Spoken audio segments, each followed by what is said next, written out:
Carl Azuz, and you've landed on a special edition of CNN 10. Get ready for liftoff. Today's show is focused entirely on space. First up, China is a nation that's hoping to become one of the world's major space powers. It's considering missions that include putting a lander on the dark side of the moon by 2018, a rover on Mars by 2020, a mission to gather samples of Martian soil after that, and a probe to Jupiter in the years that follow. The country also plans to work with other global space agencies, but not NASA. Since 2011, the U.S. Congress hasn't allowed NASA to work with China because of concerns about security.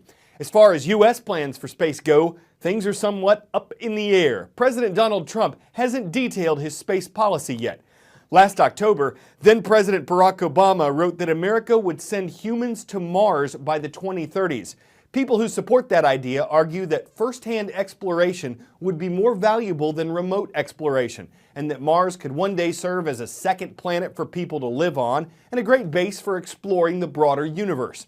People who oppose the idea argue that it's too expensive, that it's too risky, and that robots should continue to do the job instead, that they can do it well and more cost-effectively.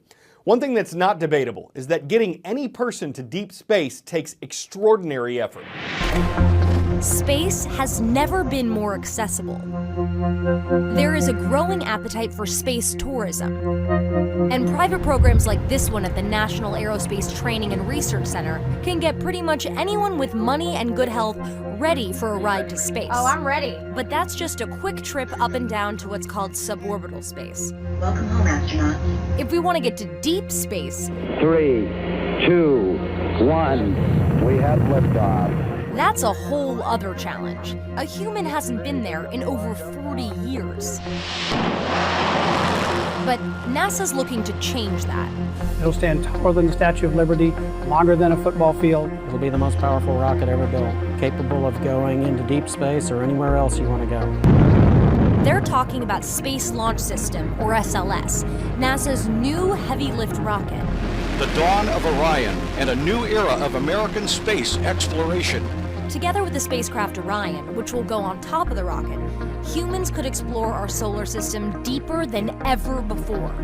There's only 2 of us right now in here, and you're saying this thing could fit up to 6. And we got an inside look at what that new spacecraft looks like. Could we even survive 21 days as the 2 of us? It'd be wild, yeah. Orion will take up to 6 astronauts into deep space for 21 days. How is Orion outfitted to get us to deep space? State-of-the-art heat shield to protect the crew on entry, parachute systems, a very lightweight system. So Orion is, over 40% composites, which means it's light. One of the things special about Orion is the size. So 4 people in 21 days gives you a lot of capability, whether it's exploring an asteroid or on the surface of a planet. And why 21 days? Well, 21 days gets you really into these high orbits around the moon, which allows you to either do missions at the moon or do transfers onto asteroids or onto Mars. So it's about the right duration. For a journey to Mars, the crew would have to transfer from Orion to a larger habitat.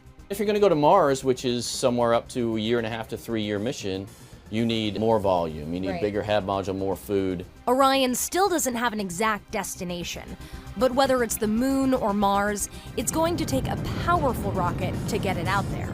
You guys are building SLS now in anticipation that a destination will be selected.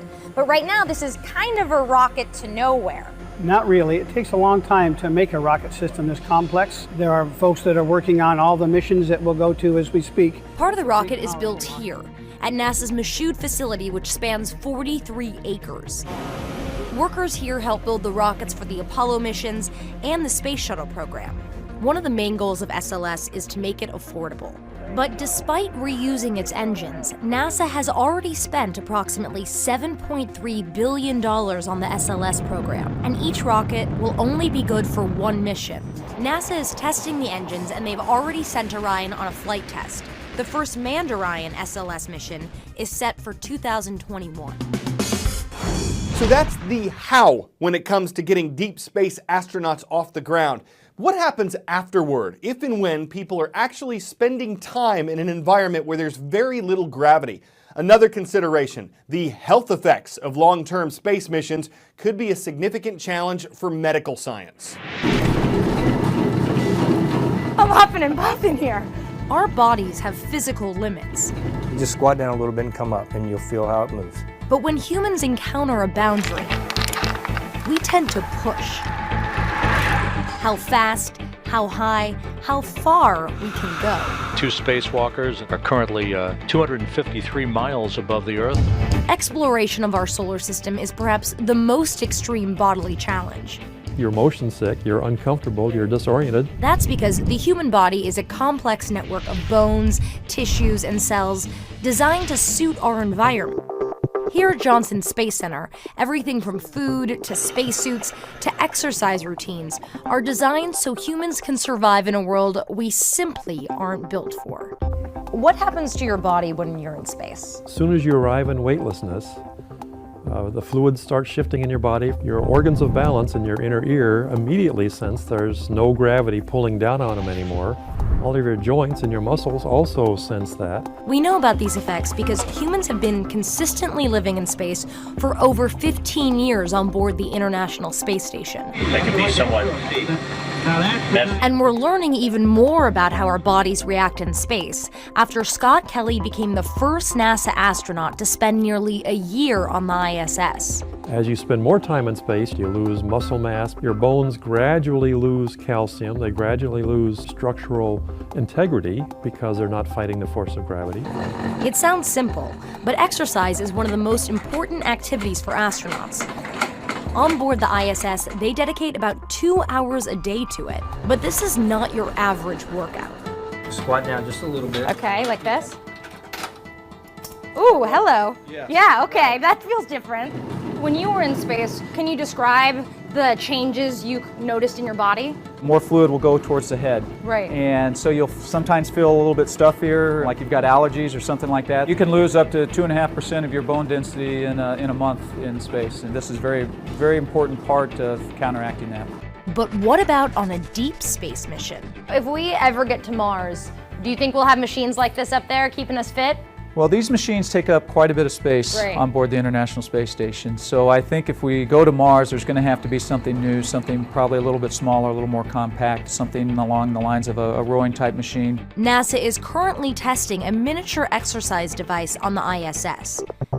Just as critical as exercise is what we put into our bodies. The honey coming out pretty well there. In order to maintain their health and maintain top performing crew that are going to fulfill all their functions and have a very successful mission, we need to make sure that they're happy with their food system, that they want to eat it the entire time. I gotta say, astronaut food is much better than I expected. On a mission to Mars, the food needs to stay good for 5 years, a difficult challenge for food scientists. So they're also working on growing nutrients in space, like green peppers, tomatoes, and lettuce. But the point of traveling to deep space is not just to stay inside a spacecraft.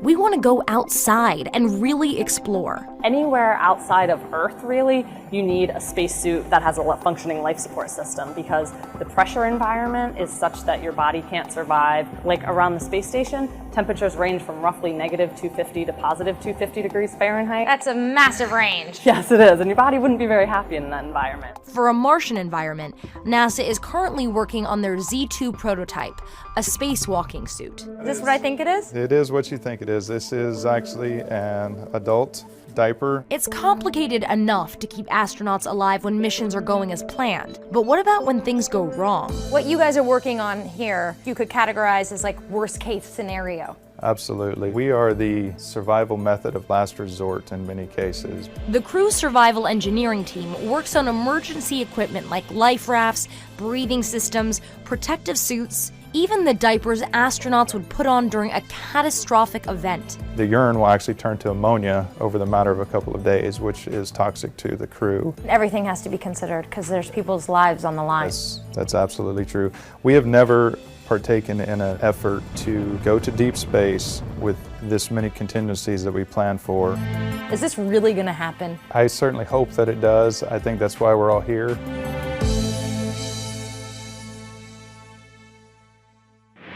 We hope you found today's show out of this world. CNN 10 will resume its daily news coverage tomorrow.